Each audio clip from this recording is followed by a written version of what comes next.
Sources tell CNN that the family of the suspect in the anti-Semitic Molotov cocktail attack has been taken into ICE custody. According to court filings, the suspect, Mohammed Soleiman, has a wife and 5 children. At this moment, it remains unclear what the immigration status of those family members may be. Here to discuss, former FBI Deputy Director and CNN Senior Law Enforcement Analyst Andrew McCabe. Sir, thank you so much for being here. I really appreciate it. Can you talk to us a little bit about, clearly this was a horrible attack.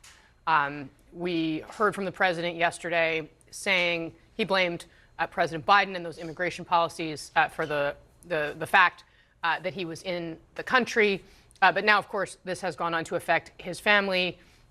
Is this usually how things like this are handled? Casey, there's not much about this situation that's usual, right? It's, as you mentioned, a horribly violent, unprovoked attack on citizens, most of them elderly in Boulder, Colorado, who were engaged in a peaceful remembrance, really, not even a protest, to draw attention to the plight of the Israeli hostages. The situation with the family is really curious because we know from reporting that the family has been pretty cooperative. We know that they voluntarily surrendered his cell phone. They took his cell phone to the local police station and turned it over. We also know that the FBI, the leader of the Denver field office, said yesterday during the press conference that the family had been cooperative and been speaking to investigators. So to put the family in custody at this point, if that's been done purely for immigration reasons, is a bit of an odd move, to be honest. As an investigator, if you have a cooperative family that's providing information about your attacker, you might want to really work with them and not threaten their cooperative stance by putting them in custody right away. You can always do that later if their immigration status is in doubt. It's possible that the family could actually provide information that you might need at trial or might be helpful at trial if they were willing to testify as to things they heard the attacker say or preparations they saw him embark upon, things like that. They can give you a context for how he became radicalized. So by putting them in custody, you definitely take the chance that they are no longer in a position to cooperate, and you might cut off that stream of information. That's the one thing that really kind of catches my eye about it as an investigator. Yeah, it's a really interesting way to think about it. In terms of, I mean, one thing that we've seen the Trump administration do in cases of students, for example, is just straight up revoke visas and then say that they've taken people into custody because the visa has been revoked. Is that a tool that could have been used here? It's certainly possible, just looking at the way that the frequency with which that's been done in the last few months. It's hard for me to say exactly what statute or what policy they would pin an action like that on. It's also, I think, probably more likely that the family members are probably out of status in the same way that we know the attacker was. He had filed an asylum claim, which we understand was still pending, but he also had a work permit that had expired. Of course, his original status was a tourist visa that had also expired. So it may be that this arrest was really more of a statement about what the current state of affairs is with immigration enforcement.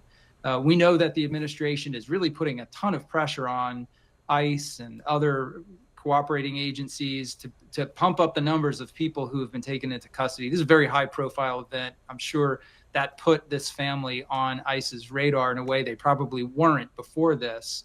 So, it may have been a target of opportunity. We'll see as it plays out if that's a good thing or a bad thing for this case and for the many people in the Jewish community who are very, I'm sure, focused on making sure that this prosecution is successful.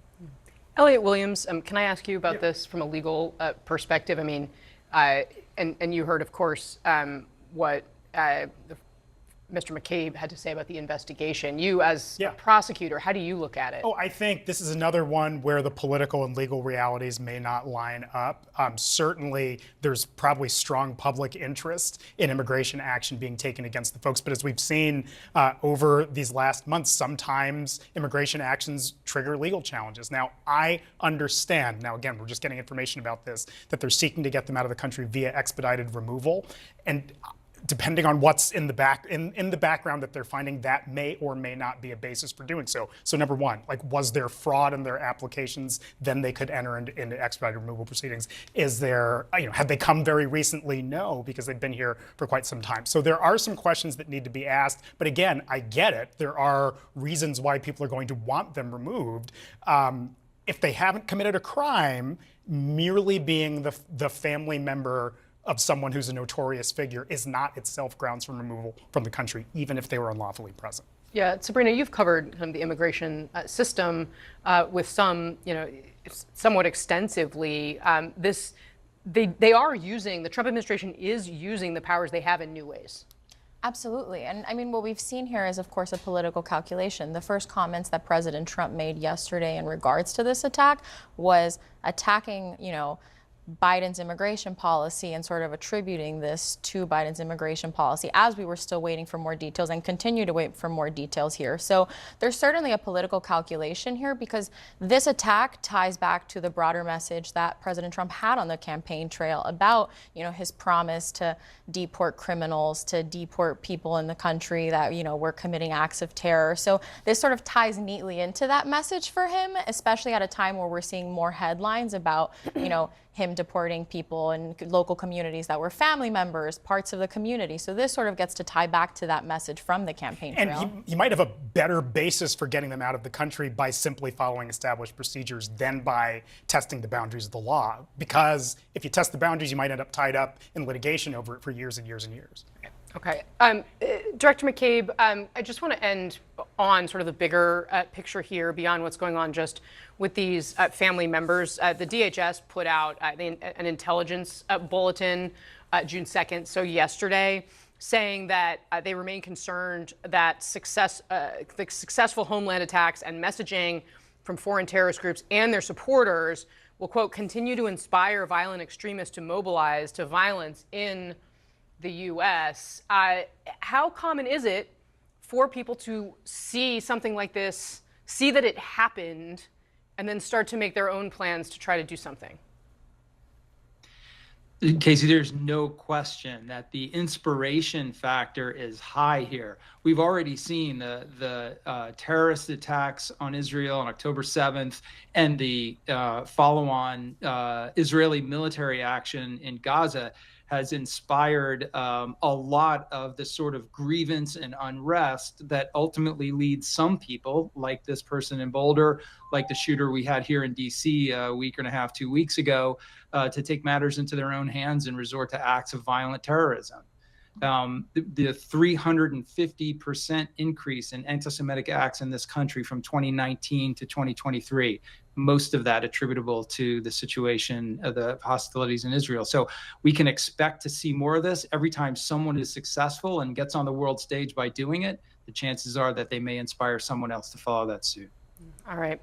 Andrew McCabe, thank you very much for being with us today. Really appreciate your time, sir. Hope to see you soon.